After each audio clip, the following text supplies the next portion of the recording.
haven't met already, my name is Martha and I'm the content marketing manager here at Wynter. And today, obviously, I'm very thrilled to welcome our workshop guest. This is Sydney Sloan. And Sydney is the CMO at G2, which I'm probably sure you're very, very aware of. It is the largest software marketplace. And today she's bringing her incredible perspective from her journey of scaling some of the most recognized brands in B2B tech. So she was the CMO of Drata, and before that, the CMO of SalesLoft, where she helped scale their company 10x in under 4 years. And she's also led marketing at Alfresco and spent 17 years in leadership roles at Adobe. So when it comes to building brands that buyers trust, and remember, Sydney has seen what works at every stage and scale. So today she's here to share something critical, and that is that in B2B, buyers are always choosing those brands that they trust. And without that competitive moat, you can just be another vendor on a spreadsheet. So now, amidst AI and LLMs that are changing completely, absolutely everything, today Sydney's going to show us how to transform reviews from a checkbox activity into your strongest competitive defense, that kind that will keep you top of mind when buyers are making key decisions. So before I hand over to Sydney, we're going to be having a Q&A at the end of our session today. So please do keep your questions coming in throughout. Sydney is a complete open book, so feel free to ask absolutely anything, whether it's about a specific scenario that you're in or a question about the future. Anything is absolutely fine. So please join me in the meantime in welcoming Sydney. Thank you, Martha. Well, it's great to be here. Welcome, everybody. And a topic that is top of mind for pretty much everybody that I talk to, because the world is changing. So what we're going to do is we're going to walk through some recent findings from a G2 report that we, a survey that we did in April, and a report that came out in May that looks at buyer behavior. And TDLR, it's radically changing. And if I know everybody's already felt it, but it just happened so fast. So the way that buyers searched for information just 6 months ago is completely different than how they do it now. So I'm going to give you some additional insights and stats just to make you to feel better and understand what's changing. And then we'll talk about how to address that. So how have the large language models changed the way that people search for solutions and do their software research? And then how do you then think about how you power those LLMs? And so I'll give you some specific examples and then just talk about best practices of review generation, which is one of the highest powered answers and content for those LLMs. So as Martha said, please include your questions throughout, and then we will get to those at the end. Okay, so first of all, the 2025 buyer behavior report.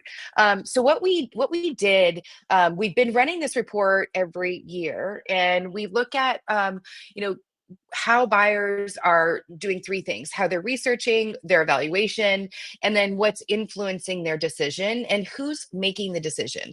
And that has continued to evolve year on year. We did actually run it faster this time. So we usually do it in the fall, and this time we also did it in the spring. So seeing those radical changes in just 6 months.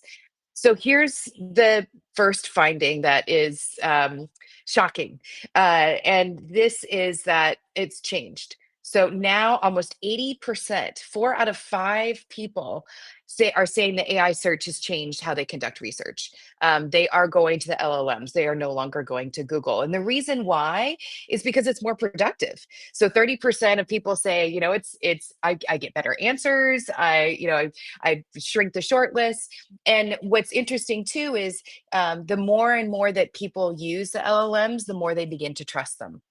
And so I'm going to guess that this 30% that we sourced in April, when we do this again, is going to be upwards of over 50%. Think of our buyers too, especially if you're selling into the technology sector. They tend to be on the bleeding edge of innovation. And so these are, looking at buyers that are technically savvy and more likely to use the LLMs.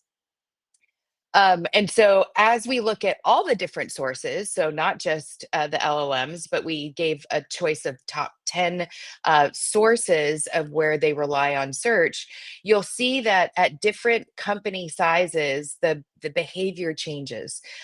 So in small companies, which was surprising to me, they're still primarily going to Google, with software review sites being the second.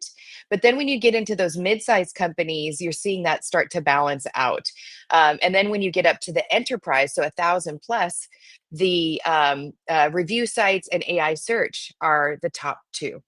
And so you're seeing that shift very quickly, and surprisingly, the larger enterprises are adopting the LLMs even faster than small companies. And so when you look at that and you say, okay, and now this is mixed, so this is not breaking it down by segment, we're looking at it overall, we're in the decision phase, so the research, evaluation, and decision. And so how do they get to that short list? So when they start to look at how many vendors am I going to truthfully evaluate? What we saw here was also a giant shift year on year. So last year, the average number was 5 to 7 vendors. Now it's 3 to 5. The shortlists are shrinking, and so where they are going and what's influencing that, I think of it as like it's the change in the funnel. So if you think about third party intent signals where people go and they used to go to Google or searching on the internet, now that is the chatbot. The second party data are peer review sites, and then they'll come to your site. So I'll give you a perfect example. In my personal life, I'm planning a trip next year, and I want to go to Bali. And so I asked ChatGPT, where are the best places to go? And once I got the best places, I asked it more about what I should do, plan my trip. But then I still went to TripAdvisor to read the specific reviews on the different venues that they suggested. And then once I did that, I went to the actual website to review their offerings and actually make the bookings. B2B buyers are the same. How we work in our personal life is exactly how the same behaviors that we're seeing in our work life. And so now that changes our strategy, where before we could go and we could kind of buy our way through PPC and optimizing for SEO. Now that's changing. We have to figure out, how do we influence these generative AI chatbots? So this is the new front door, the large language models, and a little bit of research. And this section comes from our VP of product, Ross Briggs. So I will do my best Ross Briggs impressions because he is an expert in this. But this, what we just saw in our buyer behavior report is also, how we're seeing behavior change as well. So they're looking at reviews, and now those reviews are surfaced inside the LLMs, that front door. What's interesting though is that the engagement rates are up, but click-throughs are down. So when you think about this, even when you still go to Google and you get the summary, Google is saying that overall search is up, but the click-through rates are down. So what that means is they say there's a 9% increase in the number of searches, but a 25% decrease in the amount of clicks that are going through, right? So they're getting their answers from these answer engines. And so you have to think about, again, how you influence them. So where we had our strategies for SEO is like, you wanted the click, was the, how do I get first on that page? Now you have to think about, in the generative engine optimization, some people are also using the term AIO. So we'll see which term wins out. G2, we're calling it GEO, is winning the answer. So you have to think about your content strategy differently, because it's not about optimizing for the keyword, it's about optimizing for the answer. And so what does that look like? You really want to think about, where, and these are three of our, top categories. And so you're looking at how much search volume over time have people been using for these different categories of software. And so you'll see, like, I'm guessing in the video conferencing software, that high peak is at the beginning of the beginning of the pandemic, or when somebody launched something big, but it's trailing down over time. And so where you might have before optimized for the category name, now we're showing you, like, what are the most common questions that people would prompt for, and to think differently about that. And so what you want to look at is, there are two things that are influencing the generative engines. And the first is sentiment and your brand mentions. So how do you make sure that your brand is making the short list with favorable sentiment, right? They want to see positive sentiment. So first of all, you need to be mentioned on highly cited websites. This is why Wikipedia, when you look at sources, it's like Wikipedia, Reddit, G2. These are top sources, as well as some of the like Forbes is a high source in the B2B search, and those are being leveraged through those kind of testimonials and reviews, as well as consensus. And I'll break that down in a second.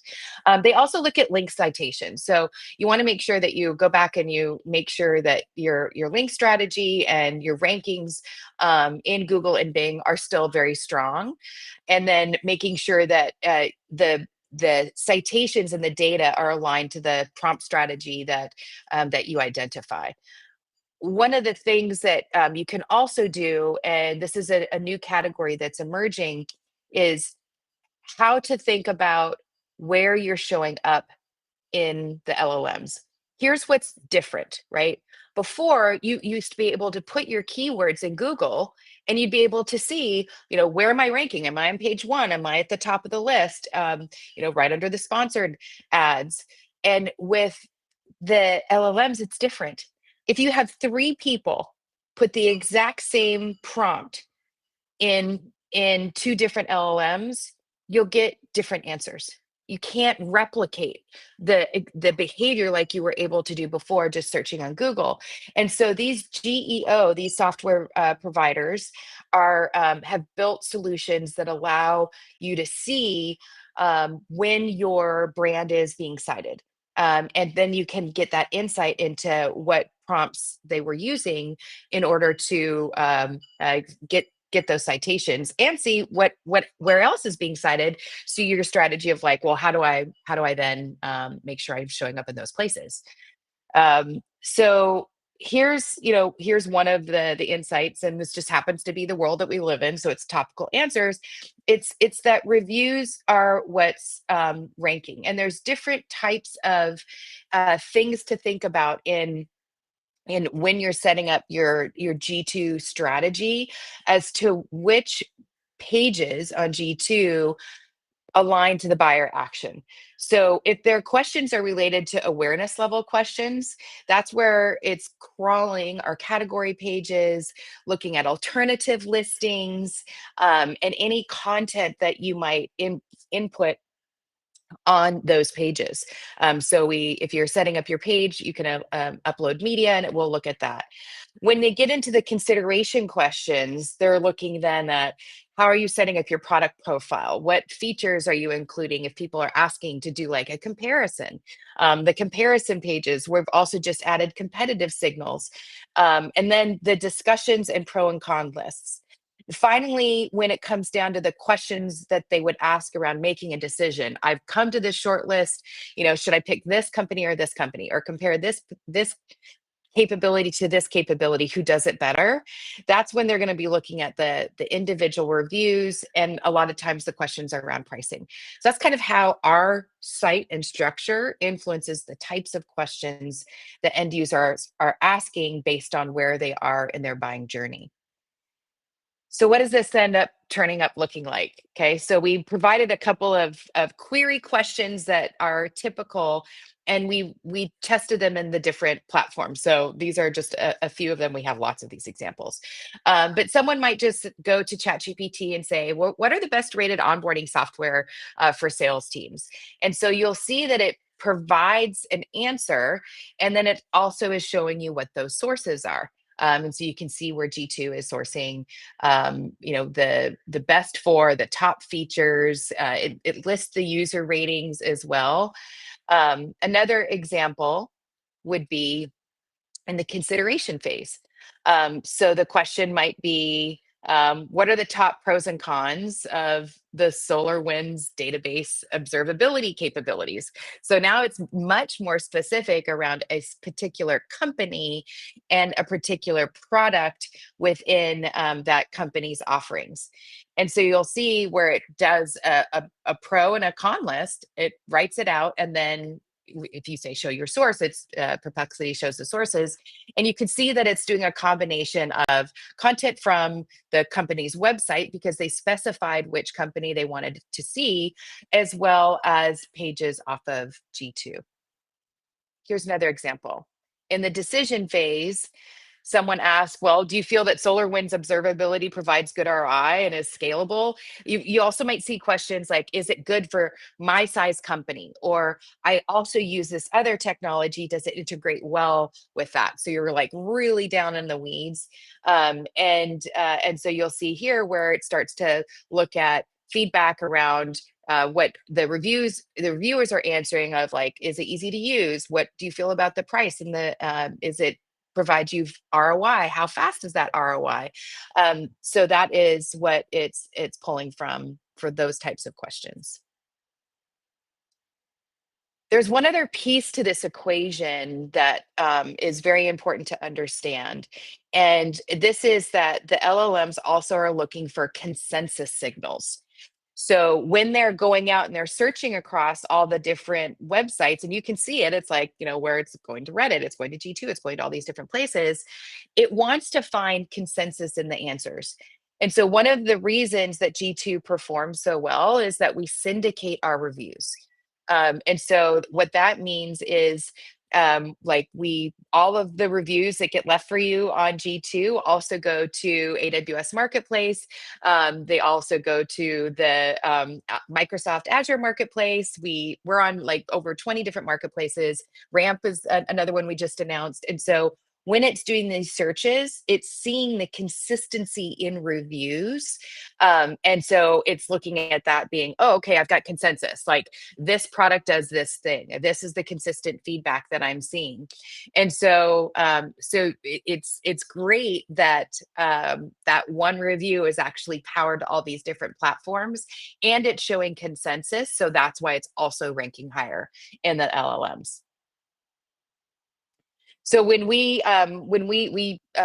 use one of the generative engine optimization tools that I shared with you earlier, and so looking at all of the software comparisons, how G2 performs over the other options. But you'll see here what the other influences are, which I talked about earlier. So, if you are selling a more technical product, Reddit's a really popular place for that too. So I've heard a lot of people also like, hey, we're upping our Reddit game. A lot of people are also going back to like the sponsored content. So if you've been a Forbes contributor or ever run those programs before, maybe it's time to turn that back up, or like relook at your PR strategy, which I know a lot of us kind of had put on the back burner for a while. So it might be time to pick that back up again. You see Wikipedia there. So I'm sure all the Wikipedia consultants are having another rise. And then it's kind of, I'm going to say the untapped frontier of YouTube, because the full video capability has not yet been indexed. And so a lot of people are also moving content strategy to YouTube. And so when you think about, your podcasts, and even like today with the Wynter, like if they're syndicating that to YouTube and including the transcript, that will also have a good influence on those results. So you want to think about, now your new content strategy, we're moving it from being, really SEO based and blog strategies to rethinking that, and also your review content strategy. Okay, so we've talked about buyer behavior changing. We've talked and done a deep dive into LLMs are the new front door, and how do you influence, and what influences, and more importantly, how do you track and measure with those generative engine optimization tools. Now I'm going to do a little bit of deep dive into understanding reviews and how to set up your review programs. So, the thing that I get asked frequently, and I was like a power user of G2 before I came the CMO, because it was such part of our strategy and building our brand. And so, as young companies where the categories were just being established, they're being established on G2 first, and so we wanted to win the battle, and also having that validation from our end users of that the products really worked for them. So, it was also something that our CEO loved reading the reviews, every morning, and also, finding out what we could continue to do better. And really being transparent with our users on the marketplace, where people could see our responses and everything else. I've played this game in every hot startup I've been able to be a part of. And so before, at the very beginning, it was like, okay, the strategy was to have your customer marketing team run campaigns to your top advocates and ask them or incentivize them. Sadly, the incentivization is required to get someone to take the time to leave a review, even though we're making it easier and easier. But you think about that, that process. But there's many points in time when you can actually ask people to leave reviews. And I always get inspired when you think of like your life and your consumer, and when you're on your phone in an app and you have a great moment, and it says, "Are you enjoying this?" And then would you like to leave a review? And you need to think of that same kind of concept as it relates to your products in your world. So that first time where a customer sees value in the onboarding moment, like how do you collect a review from there when they're like, oh my God, this is, this is exactly what I needed to do. The last company was a company called Drata in the GRC space, the governance, risk, and compliance. And so for us, it would have been the first time that they were able to get like their SOC 2, and it would have been so much easier. So that's the perfect time to ask somebody to leave a review. Maybe another time is like after you go through your first check-in with the account, or when you have a CSAT after a support ticket. And so you're embedding the leave a review prompt within all these different steps in the process. And I think what's the strategy too is like, how do you make sure that the feedback is authentic? Here's what I learned too, which is really interesting. For review sites, the most believable rating is 4.6.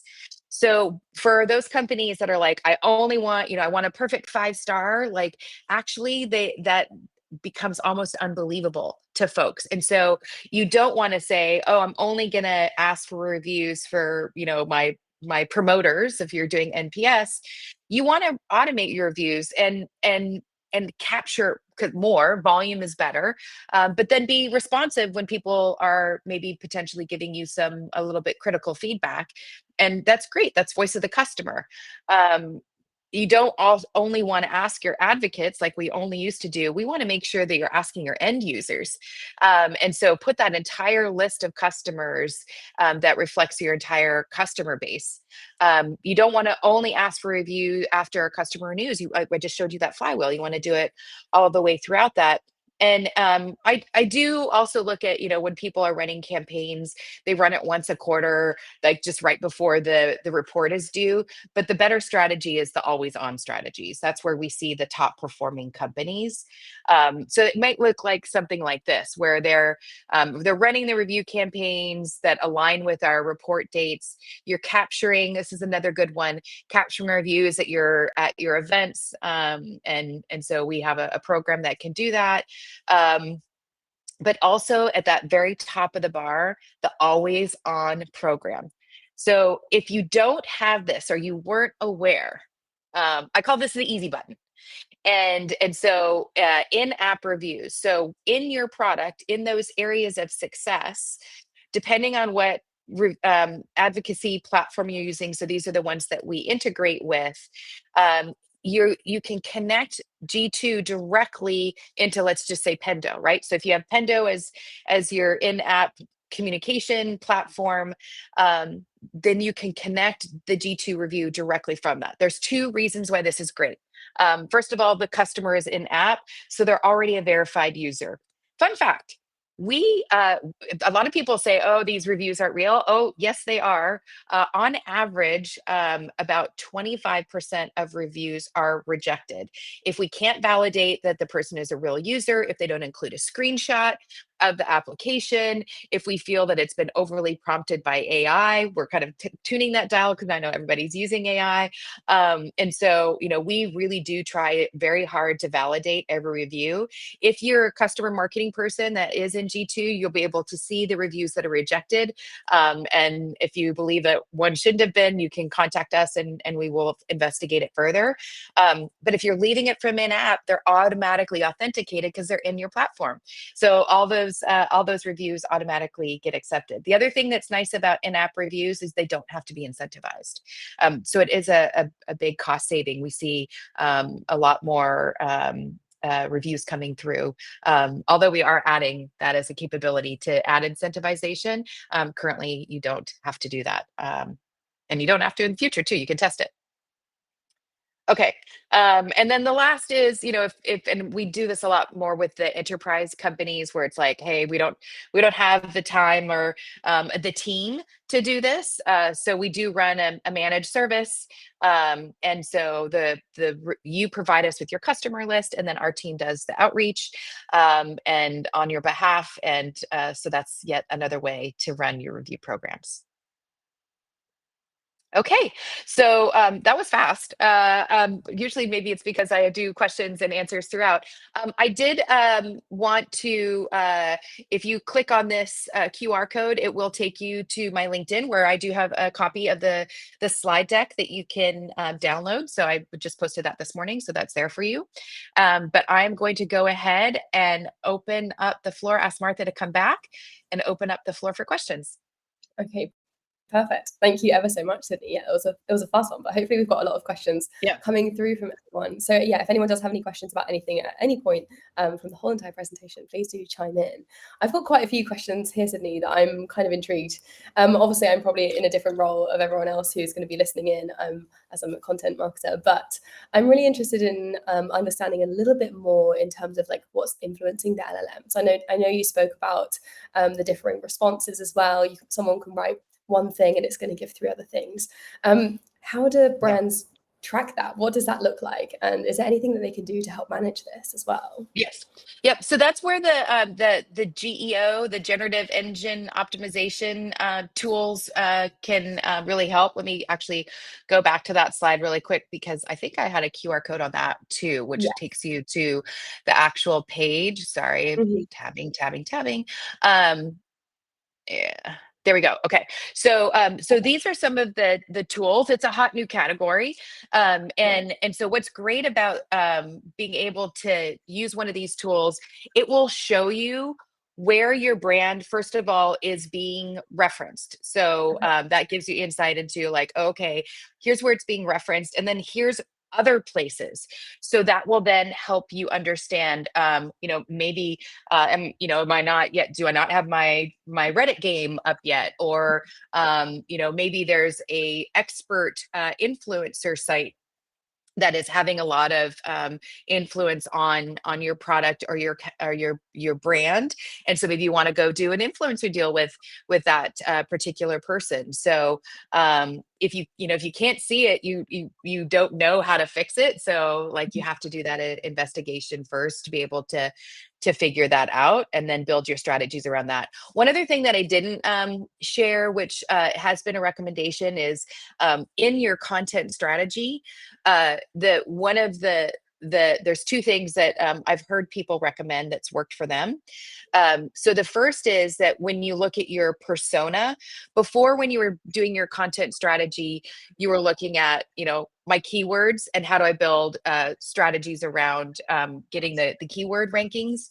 Now you want to think about the jobs to be done for the personas, because those are the kinds of questions they're asking. So outside of the specific, like, I'm looking for a product that does this thing, if you want to also build your brand, then you have to write content for your persona and their job.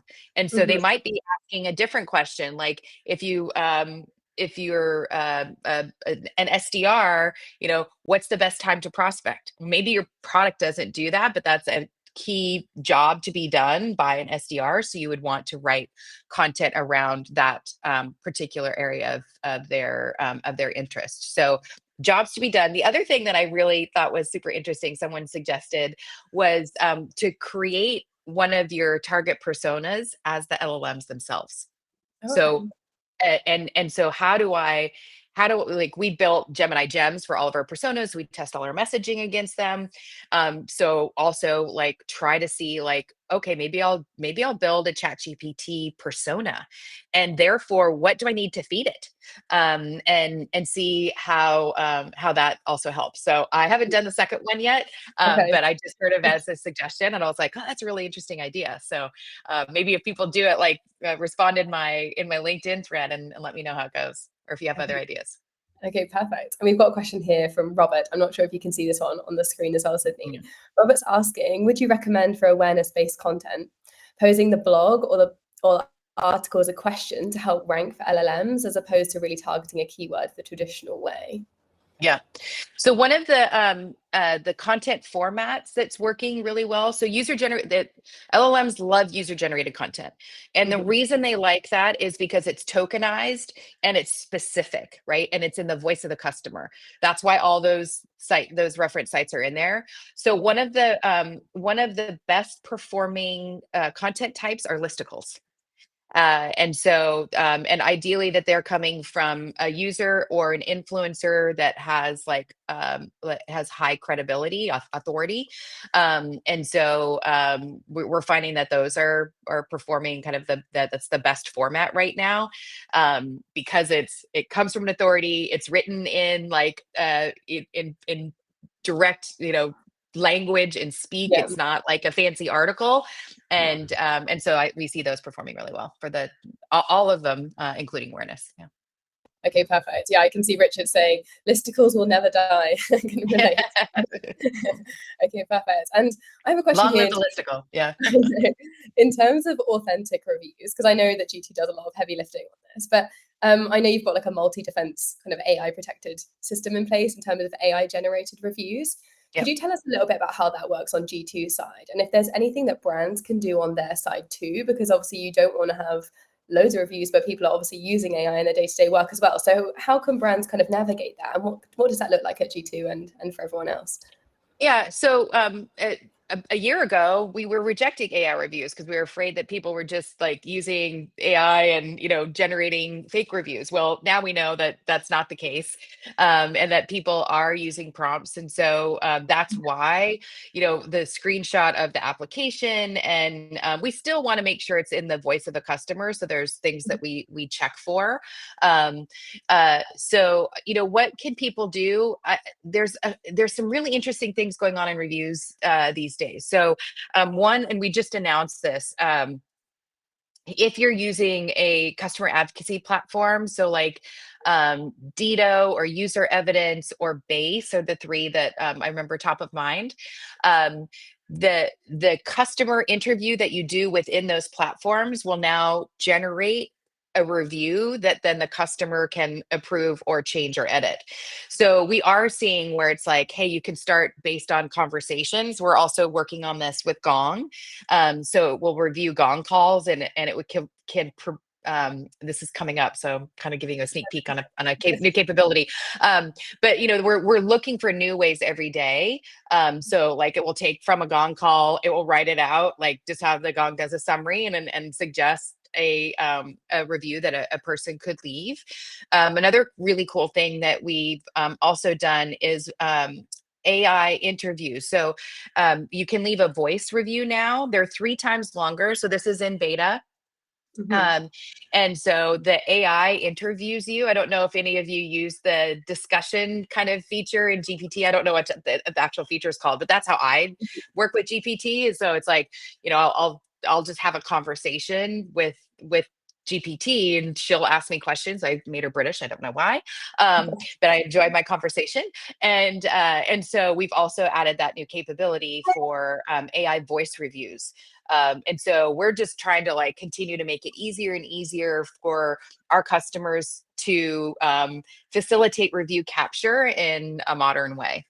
Yeah. Okay, I love And that. And it's also I think, faster too. Yeah, yeah, it's faster definitely. And too. there's that kind of like free flowing element as well, being able to talk and kind of getting that authenticity in Hmm. that way with the human voice.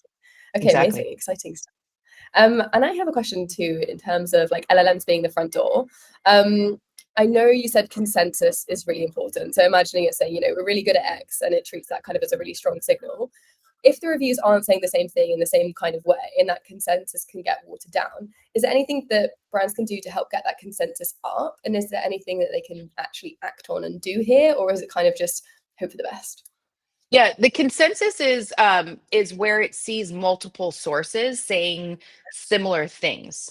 Yeah. And so in what that would mean is like for your content strategy that you want to have your story in a lot of different places, right? So Okay. it's not just one channel. Uh and it's and so it'd be like, you'd have it on your website, you would have it on a Forbes website, you would have it on a partner's website, so you want to be able to like, how do I make sure that the content that I'm building is now it has the citations, it has the backlinks, and it's Yeah. in multiple places.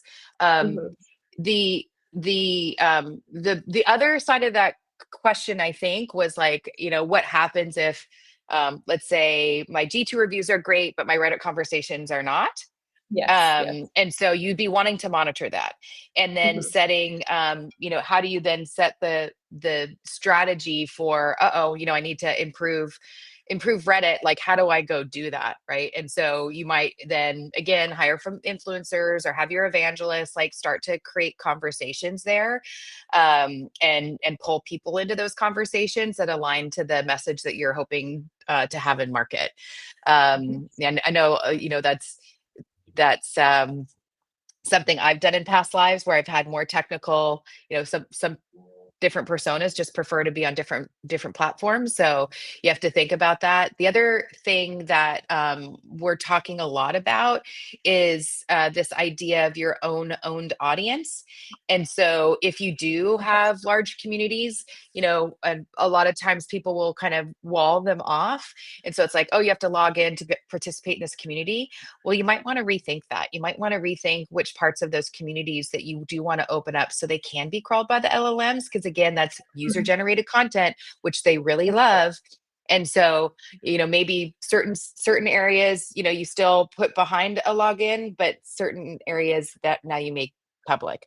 And I think people have to really reconsider like what content they're putting behind logins and what they're not. Like it's strategic for us that we chose to let the LLMs crawl all the reviews. Like it's Hmm. performed well for us and our customers, which is why, building your brand on G2 is an important thing to do.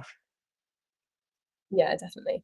Amazing. And in terms of leaving this session today and kind of actioning one thing, I know there's plenty of things you've spoken about, but in terms of review strategy, what would you say is kind of the current priority? What's one thing that you think people should really go ahead and run with? Uh, my first one is the always on, and Yeah. so it's like integrate the review into your product experience. And the Hmm. pushback we hear is like, oh, the product teams, like, they have too many things on their plates, and or we're afraid we'll get bad reviews. And Yeah. so it's like, but that is, if you can prove to them, and this is where you need to go and show the data, like pull your competitor that's got their game on G2 versus yours, like show how you're ranking and convince your product teams that it's important. Of course, you want to put it behind the success moment. So find out like where in the customer journey is that, is the customer most likely to have a good experience. And then you can put that question in front of it, right? So if you like your B2C, if are you enjoying this? Was that, what you wanted?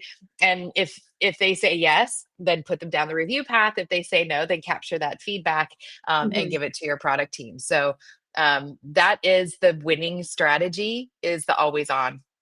Okay, perfect. Amazing. Yeah. Thank you so much. So I don't think we have any more questions at this point. It seems Okay. like you've answered absolutely everything, Sydney. But thank you everyone so much for joining today. And as I mentioned in our chat box earlier, I'll be sending out an email to everyone who attended today and anyone who signed up. So tomorrow morning, you'll receive an email from me with a breakdown of everything that we've learned today, and also the recording and the slides as well. But thank you ever so much, Sydney, for joining us Thank today. It's you. been a joy, and I'm hoping everyone can go away and learn plenty from this session. So thank you ever so much, Sydney, and we'll see you all next week in our next week's edition.